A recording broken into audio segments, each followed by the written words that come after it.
Good morning, Gigi. A quick video around your car and then we'll get into the settings.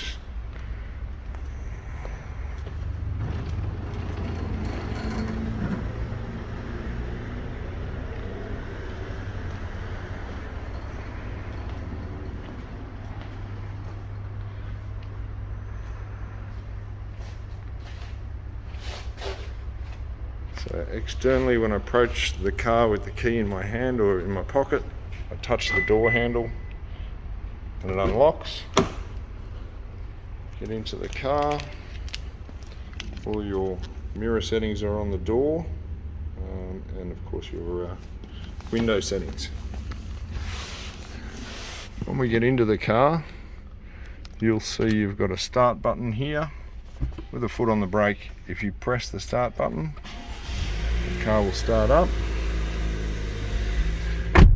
Now your light settings are all here. Now I've got these set to auto for you so that when you drive at night time, the lights on the car will come on automatically and your automatic high beam is set up ready to go.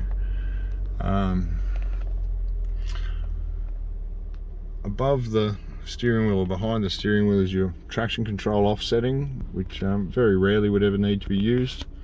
And then on the left hand side you've got sport, normal and eco. So if we turn the switch towards me, you'll see the dash goes blue and the car will be in eco setting.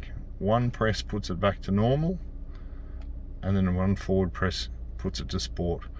This just tells the drivetrain to keep each gear a little bit longer, and the car will feel a little bit more responsive. So one press puts it back to normal and you'll see the dash returns to normal without the blue, which the eco setting is.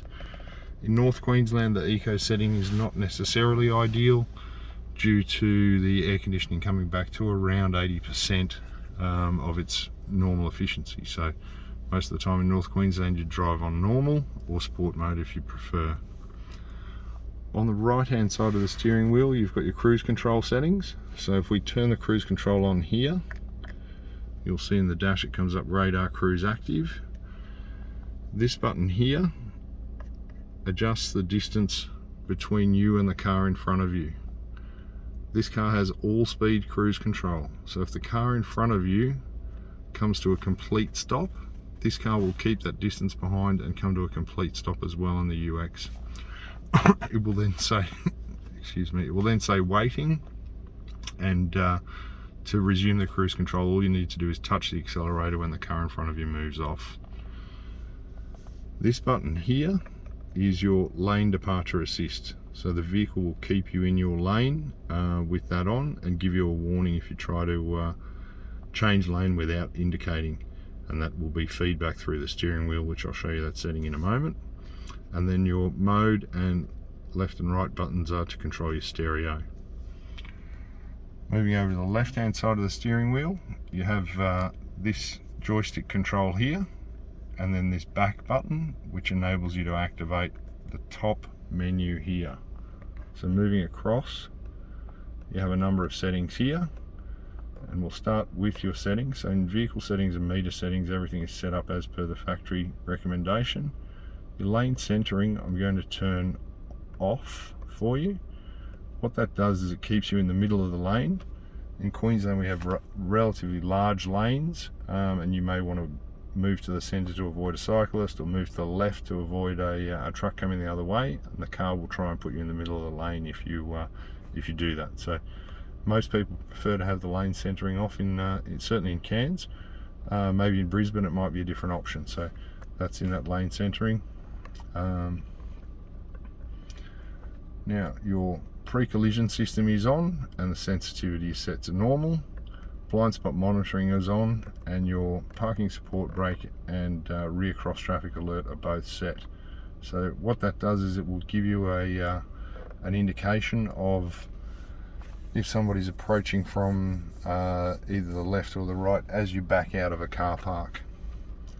The next one is your rear parking brake assist. So in the event that you were to try and back out and there was a car or pedestrian behind the car would automatically brake on your behalf and detect that for you. Moving to the left, you've got your messages. and that's where the car will tell you if you need a service or your washer fluid is getting low, that sort of information. Moving across is the cruise control screen with the lane trace assist there. If you wanted to have that active, you can then change that to your radio. Satellite navigation screen, which has your compass and will tell you the road you're on below that. And then next one over to the left is your information screen, so that will give you your fuel economy, which currently, as the vehicle's been in pre-delivery running, the fuel economy isn't excellent, but that will definitely reduce once you put some kilometers on the car. Your range, as you can see, the fuel tank is full, and your eco indicator, just giving you that indication that you're driving in the eco range of the car and getting good fuel economy. Your tyre pressure monitors, this will give you a warning in the event that one of your tyre pressures is low and actually tell you which tyre that is. And then the blank screen. On this side of the stalk, you have your wiper settings. One up to activate them, one down then puts the wipers in auto mode, and then you have a toggle here that adjusts the sensitivity of that. So we'll leave that on auto at mid sensitivity for you. Okay, coming across to your center screen here that has a satellite navigation on it. This is all controlled by the touchpad down here, and I'm going to operate that from here while I'm talking to you and showing you what this screen does. So here's where you're going to connect your Bluetooth to the car. So if you press the menu button, it will then give you a number of details here, and we want to go to the settings. Moving across to the left will give you your Bluetooth setup. So when you connect into there, it will ask you to connect a phone, and you'll need to go to the Bluetooth settings on your phone to connect that phone and meet those, get that connection going properly. Then you have your audio, your phone. Now in your voice, you tend to set your voice volume down to 3 initially. This is where the lady is going to talk to you in the car about traffic hazards, school zones, and you know, if you're exceeding your speed limit, which I'll show you in just a moment. So moving back across, down to your vehicle settings. In your vehicle customization, you have a few options. So your door lock settings, at the moment the car is set to lock when the vehicle goes over 20 kilometers an hour, and we'll set it to unlock the car when you shift to park. I'm going to set your 2-stage unlock to on, which just means that when you unlock the car, you'll need to touch the door twice to open the other doors besides the driver's door, as I know you're traveling in this car by yourself most of the time.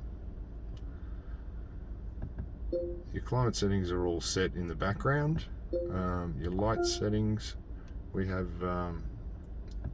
just your headlights on for 30 seconds after you turn the car off, and that you can change to turn it off or for longer. And then below that you've got your interior lights at 15 seconds. Convenience settings are all set to on, and in your other vehicle settings you just have the driver's column, which is currently set to move away from you and lift up when you turn the vehicle off, to make it easy to get in and out of the car. Then coming across to your navigation settings, here you can set your home address in the car, and then when you want to, you can use this button, the voice button, to ask the car to take you home, and it will automatically navigate to your home address once you've got that set. Going back down to detailed navigation settings, this is where we make the setting for the vehicle to talk to you if you were to exceed the speed limit. So they're all set to 5 kilometers. If you were on a road where the car has detected that the speed limit is 60 kilometers an hour and you do 65 or more, the car will tell you, please obey all traffic regulations. These can be turned on or off individually or increased by different amounts. I'll leave them on the factory settings at 5, but again, I can talk you through that if you'd like me to make those changes. And then moving further down, there are of course a lot of other settings in here, but we've left them on the factory default.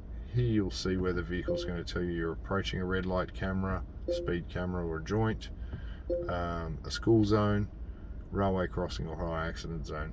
All these can be turned on and off individually, and this is an ideal thing, especially in a new area.